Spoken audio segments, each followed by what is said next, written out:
Very good evening and welcome to everyone my channel that is Samadhan ICS. मैं वीरेंद्र आप सभी का स्वागत करता हूं मेरे चैनल में दोबारा समाधान आईसीएस में। आज मैं आपके सामने प्रेजेंट हूं हमारा एक दूसरा वीडियो लेक्चर को लेके, जो कि मॉडर्न हिस्ट्री को ही लेकर है। अभी आपने मुझे इससे फर्स्ट लेक्चर में देखा और आप लोगों ने मुझे काफ़ी सराहा, उसके लिए आप लोगों का बहुत बहुत शुक्रिया। मैं आया हूँ अगले लेक्चर को लेके। इससे पहले अगर मैं इस लेक्चर को स्टार्ट करूँ, जो कि इंडिया की कैसे शुरुआत हुई, किस तरह से पुर्तगाली भारत में आए, इस लेक्चर को अगर मैं शुरुआत करूँ, इससे पहले एक और छोटा सा कॉन्सेप्ट है जो कि अप्रोचेज ऑफ हिस्ट्री हिस्ट्री के अप्रोचेज को लेके है कि आप हिस्टोग्राफी को कैसे अपने आप में अंडरस्टैंड करते हैं। इस अप्रोचेज को मैं ज़्यादा कवर नहीं कर रहा हूँ क्योंकि इससे कोई डायरेक्ट क्वेश्चंस नहीं आते, लेकिन फिर भी अगर आप कुछ भी जानना चाहते हैं, कुछ पूछना चाहते हैं, आप मुझे ज़रूर कमेंट करें, मैं ज़रूर इसके बारे में आपको बताना चाहूँगा। हालांकि अप्रोचेज हैं जैसे कि कॉलोनियल अप्रोच है, जिसमें कि जो भी ब्रिटिशर्स आए थे उन्होंने अपने पर्सपेक्टिव से हिस्ट्री को लिखा है। कुछ नेशनलिस्ट थे भारत के, उन्होंने अपने पर्सपेक्टिव से लिखा है। ठीक है। कई सारे कैम्ब्रिज यूनिवर्सिटी के यहाँ पे प्रोफेसर आए, उन लोगों ने अपने पर्सपेक्टिव से लिखा है। मार्क्सिस्ट थे, उन्होंने लिखा अपने पर्सपेक्टिव से, फेमिनिस्ट की बात की है। कई सारे जो न्यूज़पेपर के एडिटर थे उन्होंने अपने हिसाब से कॉलम्स लिखे हैं। तो सबने अपने अपने हिसाब से अप्रोचेस को लिखा हुआ है। तो उसके बारे में मैं इस छोटे से पार्ट को स्किप कर रहा हूँ क्योंकि बहुत ज़्यादा इंपॉर्टेंट पार्ट नहीं है। इससे पहले हमने आर्काइव्स की बात की। अब आने वाले समय में नेक्स्ट जो मेरा लेक्चर है उसमें मैं बात करता हूँ कि पोर्टुगीज इन इंडिया। जो पोर्टुगीज थे वो इंडिया में किस तरीके से आए, सबसे पहले उनको इंडिया में आने की क्या आवश्यकता पड़ी, किस किस रीजन की वजह से उनको इतना ज्यादा प्रभावित होना पड़ा कि उनको भारत की तरफ देखना पड़ा और भारत के रास्ते की खोज करनी पड़ी। मैं दोबारा अपने वर्ड्स को रिपीट कर रहा हूँ, कृपया ध्यान से सुने। मैंने बोला उनको ऐसी क्या चीजों ने प्रभावित किया कि उनको भारत की तरफ रास्ते की खोज करनी पड़ी। जी हाँ, भारत की डिस्कवरी या भारत की खोज तो पहले ही हो चुकी थी। जो खोज हुई है मुख्यतः वो भारत के रास्ते की हुई है, वो भी सी रूट की, यानी पानी के द्वारा, समुद्र के द्वारा भारत के रास्ते की खोज की गई। उसके क्या क्या कारण थे, अगर मैं बात करूं, मैंने इसको कुछ 9 पॉइंट्स में कवर किया है। आप चाहे तो इसके नोट्स वगैरह बना सकते हैं या स्क्रीनशॉट लेके अपने पास रख सकते हैं। फिर भी अगर आपको कोई भी डाउट आता है तो आप मुझसे प्लीज कमेंट बॉक्स में जरूर पूछिएगा। सबसे पहला रीजन था जो पोर्टुगीज भारत में आए, वो था जो रोमन अंपायर था छठी शताब्दी में, 6th सेंचुरी में, वो धीरे धीरे डिक्लाइन होने लगा। एक टाइम पे Roman umpire across the world बहुत ज्यादा फैला हुआ था, लेकिन धीरे धीरे वो नीचे जाने लगा, किसी भी कारण की वजह से नीचे जाने लगा। जब रोमन अंपायर नीचे जाने लगा तो बाकी जो बड़े बड़े अंपायर्स थे या कुछ छोटे छोटे अंपायर्स ने मिलकर अपने आप को एक कलेक्टिव अंपायर बनाया और उन लोगों ने रोमन अंपायर को दबाना शुरू किया। उस समय एक बहुत बड़ा अंपायर जो उठ के खड़ा हुआ, जो रोमन अंपायर के अगेंस्ट में था, जो थे अब अरब के लोग, अरेबियंस। अरेबियंस ने धीरे धीरे करके रोमन अंपायर को दबाना स्टार्ट किया और अपनी मोनोपली, अपना एकाधिकार पूरी तरीके से जमीनी किसी भी तरह के व्यापार पे साबित करना शुरू कर दिया। कहीं ना कहीं पूरा ही विश्व अपने ट्रेड के ऊपर पूरी तरीके से, पहले जब रोमन के ऊपर में निर्भर था क्योंकि वो रोमन के अधीन था, अब धीरे धीरे ट्रेड के ऊपर में लोग सब पूरी तरीके से अरेबियंस के ऊपर में निर्भर रहने लगे। जी हाँ। तो रोमन एम्पायर के बाद में जो एस्टेब्लिशमेंट हुई वो अरब्स की हुई। अरब्स ने जो इनिशियल एस्टेब्लिशमेंट की थी वो अफ्रीका के कुछ पार्ट और कुछ मिडिल ईस्ट के पार्ट के ऊपर में की थी। इजिप्ट को और पर्सिया को उसने अपने अधीन में लिया। उसके बाद में इजिप्ट और पर्सिया को अधीन में लेने के बाद में उसने यूरोपियन मार्केट को कैप्चर किया। यूरोपियन मार्केट की हमेशा से कुछ ना कुछ चीजों की डिमांड रहती थी। जिस तरह के उनके जो मुख्यतः जो डिमांड सामने आती हैं हिस्ट्री को पढ़ने के बाद में, आर्काइव्स को पढ़ने के बाद हमें पता चलता है कि उनकी कॉटन की डिमांड मुख्य रहती थी, सिल्क की डिमांड उनकी जो मुख्य होती थी। उनकी और भी कई सारी डिमांड्स होती थी, कॉटन की है, सिल्क की डिमांड है, उनकी जो प्रीसियस स्टोन्स हैं उसकी डिमांड होती थी। ऐसी कई सारी डिमांड्स थी जो कि भारत या भारत के आसपास के कॉन्टिनेंट ही पूरा कर पाते थे। तो वो डिमांड उनकी जो पूरा होती थी वो भारत या साउथ ईस्ट, जो साउथ ईस्ट एशियन कॉन्टिनेंट से वहां से होती थी। और वहां से डिमांड को पूरा करने के लिए आने का एक ही रास्ता था जो कि लैंड रूट था। और लैंड रूट में जो बीच में एक देश पड़ता था या पूरा पूरा अगर मैं बोलूं अंपायर पड़ता था, वो था अरेबियन कंट्रीज या फिर अरेबियन अंपायर। तो आप इस चीज को देखेंगे, डिमांड करने वाले यूरोपियंस हैं, सप्लाई करने वाले साउथ ईस्ट के नेशन है, उसमें भारत भी एक था। और जो मिडल मैन की तरह कमाता था, वो अपने चेक टैक्सेस को लगा के, टैक्स से जिसकी वजह से रेट्स बहुत ज्यादा हाई पावर्ड हो जाते थे, उसको लगा के जो पैसे कमाते थे वो अरेबियंस थे। उन्होंने पूरी तरीके से रेड सी को और जो लैंड एरिया था, ये वाला ये जो लैंड एरिया आपको मैं मैप के द्वारा बताना चाहूंगा, इसको अपने कब्जे में कर लिया था। ये वाला एरिया जो रेड सी का, जहां से सुएज कैनाल निकलती है, इसको भी अपने कब्जे में कर लिया था। और इजिप्ट और पर्सिया से उन्होंने इस चीज की शुरुआत की।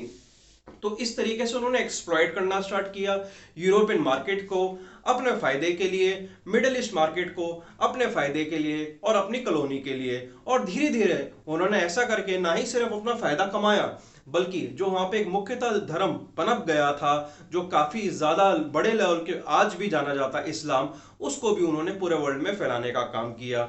जी हाँ, अरेबियन कंट्रीज ने मुख्यतः जो एक कंट्री है जिसका नाम है डकमस, डकमस से उत्तर और दक्षिण और पूर्व और पश्चिम हर तरफ से इस्लाम को फैलाने का काम किया। धीरे धीरे करके इस्लाम ने अपने पर फैलाने शुरू किए, उसने लगभग सभी कंट्री को अपने साथ में अपने चपेट में लेना शुरू कर दिया।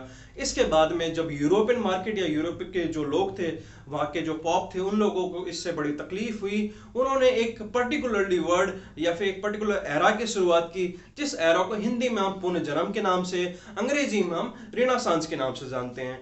पूरे यूरोप में पीरियड ऑफ रेनेसांस स्टार्ट हुआ। रेनेसांस का मतलब सिर्फ धर्म की नीतियों को लेके ही नहीं था, सभी तरह की आर्थिक और राजनीतिक नीतियों को भी लेके था रेनेसांस का मतलब। इसका मतलब था कि आपको पुनः सोचना पड़ेगा, you have to rethink of yourself, what you are doing with your country, what you are doing with your own life. आपको दोबारा करना पड़ेगा, सोचना पड़ेगा, और आपको अपना स्वामित्व, जितना भी आपका स्वामित्व है पूरे विश्व पे बढ़ाने के लिए आपको किसी ना किसी तरीके से कोई ना कोई नई रणनीति बनानी पड़ेगी। नई रणनीति बनाने के ही एक नए सोच ने इस बात को जन्म दिया कि हम अब अरब से ट्रेड को कम करेंगे। खत्म करने की बात इस समय तक नहीं हुई थी माय डियर फ्रेंड्स, उस समय सिर्फ ट्रेड को कम करने की बात हुई थी, या फिर वो कुछ ऐसा विकल्प ढूंढ रहे थे जिससे कि उनका जो सामान पहले इतना महंगा नहीं था, वो जो टैक्स लगने से, अरेबियन टैक्स लगने से महंगा हो गया था, वो उसके रेट कहीं ना कहीं उनके पॉकेट को अलाउ करें। लेकिन बात आगे बढ़ी, पीरियड ऑफ रेनेसांस ने पूरी तरीके से यूरोपियन मार्केट को और यूरोप के लोगों को अपने अफेक्ट किया। उन लोगों की सोच कहीं ना कहीं इस बात से बदली, कई सारे लोग धर्म के प्रति बहुत ज्यादा जागरूक हुए। इस वजह से कई वहां पे कई सारी छोटी मोटी संधियां हुई, कई सारे छोटे मोटे युद्ध हुए, कुछ बड़े युद्ध हुए। उसके बाद में रेनेसांस का जैसे जैसे पीरियड आगे चलता रहा, इसकी वजह से हमारा औद्योगिक जो क्रांति थी, इंडस्ट्रियल रेवोल्यूशन भी इफेक्ट हुआ। इसके अलावा कई तरह की हमारी फार्मिंग में भी न्यू टेक्निक्स आई, और खान पान की भी जो व्यवस्था थी, सुविधाएं थी, वो भी बदलने लग गई। इसके अलावा आपको ये भी पता होना चाहिए, आप कभी भी कोई भी ऐसे लिखते हैं तो आपका वाई सेटिस्फाई होना चाहिए। अगर आपसे कभी भी सवाल आता है सिविल सर्विसेज के मेंस में कि क्यों जो पुर्तगालीज थे, पुर्तगालियों ने भारत में आने की सोची, तो सबसे पहले यहाँ पे आपका वाई सेटिस्फाई हो गया है। वाई सेटिस्फाई में आप ये कुछ पॉइंट्स को हाईलाइट कर सकते हैं। यहाँ पे आपका वाई सेटिस्फाई होता है। अब एक और इंपॉर्टेंट वाई का रीजन था, जो अरेबियंस लोग थे या मिडिल ईस्ट में जो लोग थे, वो मुख्यतः जो खाना खाते थे, या फिर जो यूरोपियंस थे जो मुख्यतः खाना खाते, वो नॉन वेजिटेरियन या मीट था। उस समय रेफ्रिजरेशन की जो टेक्नोलॉजी है, फ्रिज की टेक्नोलॉजी है, जो सीएफसी जिसको बोलते हैं, वो इतनी ज्यादा कारगर नहीं थी। उस समय मीट को लंबे समय तक प्रिजर्व रखने के लिए और पकाने के लिए स्पाइसेस की मुख्यतः जरूरत पड़ती थी। ये भी एक बहुत बड़ा कारण रहा जिसकी वजह से उनको हंटिंग ऑफ स्पाइसेस यानी कि मसालों की खोज में अपने आप को बाहर भेजना पड़ा। तो यानी कि यहाँ पे आपका वाई रीजन सेटिस्फाई होता है कि आपको क्यों भारत की खोज करनी पड़ी, अभी भारत के जो समुद्र के रास्ते उसकी खोज करनी पड़ी। वाई सेटिस्फाई होने के बाद में हम नेक्स्ट टॉपिक की तरफ बढ़ते हैं। यहाँ आपका वाई सेटिस्फाई होता है, नेक्स्ट टॉपिक की तरफ बढ़ते हैं। तो हमारा विजन क्या था? तो उस समय के जो प्रिंस थे, जो कि पुर्तगाल के प्रिंस थे, मैं बात कर रहा हूँ ये कुछ 1400 के आसपास की, 1450 के आसपास की, उस समय जो हमारे प्रिंस थे, प्रिंस हेनरी, उनका ऐसा मानना था अगर हमें अपने आप को उजागर करना है या अपने आप को बढ़ाना है, पुर्तगाल के प्रिंस, उनका मानना था कि हमें इस्लाम को नीचे करना पड़ेगा, कम करना पड़ेगा, उसके एंटी इस्लामिक एक्टिविटी कुछ करनी पड़ेगी और क्रिश्चियनिटी को बढ़ाना पड़ेगा। So fight Islam influence and spread Christian faith, that was the only thought process that was there in the head of Prince Henry at that time. But my dear friend, before he can able to complete his dream, he was no more. उनकी death हो चुकी थी, उनका ये सपना कभी भी पूरी तरीके से पूरा नहीं हो पाया। प्रिंस हैरी ने सपना तो लिया था कि वो पूरे ही विश्व में इस्लाम को नीचे करके क्रिश्चियनिटी को ऊपर करेंगे और धीरे धीरे रेनेसांस के द्वारा पूरे ही विश्व में इस्लाम को खत्म करेंगे और क्रिश्चियनिटी का एक नया परचम लहराएंगे, और ट्रेड में भी, कॉमर्स में भी वो इस तरीके से यूरोपियन कंट्रीज को वापस लेके आएंगे। लेकिन ये कभी भी पूरा नहीं हो पाया। हालांकि बाद में कुछ यूरोप की जो कंट्रीज थी जो अपनी तरफ जो नेवल क्षमता में धीरे धीरे बढ़ रही थी। मैं यहाँ पे एक छोटा सा पॉइंट आपको बोलना चाहूंगा प्रिंस हेनरी के सपने के बारे में। इन्होंने सपना भी क्यों देखा, इनके भी सपना देखने का कारण ये था कि उस समय यूरोप की जो जितने भी मैं बात करूं इंडस्ट्रीज थी, उन लोगों ने फोकस करना स्टार्ट कर दिया था बिग शिप बिल्डिंग के ऊपर में। बड़े बड़े पानी के जहाज बनाने स्टार्ट कर दिए थे, पानी के जहाज बनाने का कॉन्सेप्ट आ गया था और उन्होंने बड़े बड़े पानी के जहाज बनाने स्टार्ट कर दिए थे। यानी कि वो अपने आप में जो नेवल फोर्सेस हैं, मैं नेवल फोर्सेस कमर्शियल पर्सपेक्टिव से बात कर रहा हूं, मैं नेवल फोर्सेस नेवी के पर्सपेक्टिव से बात नहीं कर रहा हूं। जो नेवल फोर्सेस थे, ठीक है, उसको उन्होंने बढ़ाना स्टार्ट कर दिया। हालांकि प्रिंस हेनरी का भी नाम कहीं ना कहीं से नेवी से जोड़ा जाता है। ये आपको मैं छोटा सा होमवर्क दे रहा हूं, आप कमेंट में जरूर बताएंगे प्रिंस हेनरी का एक और क्या नाम दिया जाता है जो नेवी से जुड़ा हुआ है। ठीक है, अब आगे बढ़ते हैं। तो जैसे जैसे उनके पास में बड़े शिप्स, पानी के जहाज वगैरह बनने लगे, उनके पास में आइडियाज आने लगे, हम पानी के रास्ते से कहीं ना कहीं साउथ ईस्ट जो नेशंस हैं उनको कैप्चर कर सकते हैं। लेकिन अब बात आई उस समय के जो दो बड़े देश थे या दो बड़े ऐसे कंट्री थे जिनके ऊपर में पूरा दारोमदार था, पूरी रिस्पॉन्सिबिलिटी दी गई थी, आपको सबसे शॉर्टकट रास्ते ढूंढने हैं ताकि हम अच्छे समय के लंबे समय के लिए कमर्शलाइजेशन को अपनी कंट्री में, अपने कॉन्टिनेंट में प्रमोट कर पाए। तो वो दो कंट्री थे, एक तो था पुर्तगाल, दूसरा था स्पेन। इस तरफ में पुर्तगाल है, इस तरफ में स्पेन है। इन दोनों कंट्री के ऊपर में ये पूरी तरह रिस्पॉन्सिबिलिटी दी गई थी। लेकिन कौन सा देश किस तरफ में जाएगा, इसके लिए ट्रीटी की गई। वो ट्रीटी की गई इस जगह पे, ट्रीटी ऑफ टोर्डेसिला। ट्रीटी ऑफ टोर्डेसिला में की गई। टोर्डेसिला एक स्पेन के उत्तरी हिस्से में, नॉर्थ हिस्से में एक छोटा सा, अभी भी फिलहाल अगर आप गूगल करेंगे तो आपको मिल जाएगा, एक छोटा सा सिटी है, वहां पे ये ट्रीटी की गई थी। 1494 में ट्रीटी की गई थी। ट्रीटी के अनुसार जो अटलांटिक ओशन है, जो अटलांटिक आइलैंड ओशन, जिसको कुछ भी बोल लो, इसके वेस्ट का area, west of Cape Verde, ये वेस्ट ऑफ ये केप वर्दी है। ये छोटा सा जो मैंने पॉइंट यहाँ पे बनाया है, ये केप वर्डी है। इसका इस तरफ वाला एरिया, जो वेस्ट वाला एरिया, इस पे जो राज करेगा कंट्री वो होगा स्पेन, और इसके जो ईस्ट वाला एरिया उसको जो एक्सप्लॉइट करेगा, जो एक्सप्लोर करेगा, वो होगा पुर्तगाल। इसके बाद में, इस ट्रीटी के बाद में, दोनों ही देश के नाविक थे अपनी अपनी खोज में निकल गए। जो पुर्तगाली थे वो ईस्ट की तरफ गए और जो स्पेनिश थे वो वेस्ट की तरफ गए, इस ट्रीटी ऑफ टोर्डेसिला की वजह से। अगर ये ट्रीटी नहीं होती, में भी कंफ्यूजन या कॉन्फ्लिक्ट हो सकता था। दोनों ही जगह किसी एक जगह पे चले जाते हैं और कमर्शलाइजेशन ढंग से उस समय नहीं हो पाता। इस वजह से एक ट्रीटी का सहारा लिया गया।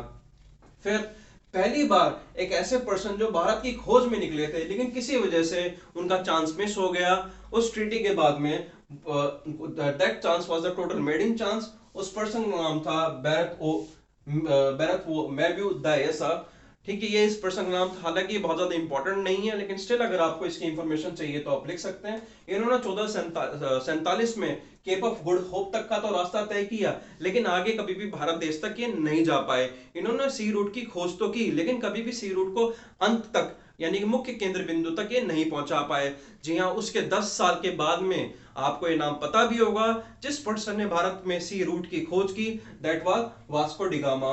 उन्होंने 11 महीने के लंबे सफर के बाद में कई जगह पे रुकते हुए, ये इनका पूरा पाथ था, पुर्तगाल से चले, कई जगह पे इन्होंने रुकते हुए भारत का यह सफर तय किया और मई 1498 में भारत की खोज कर ली गई।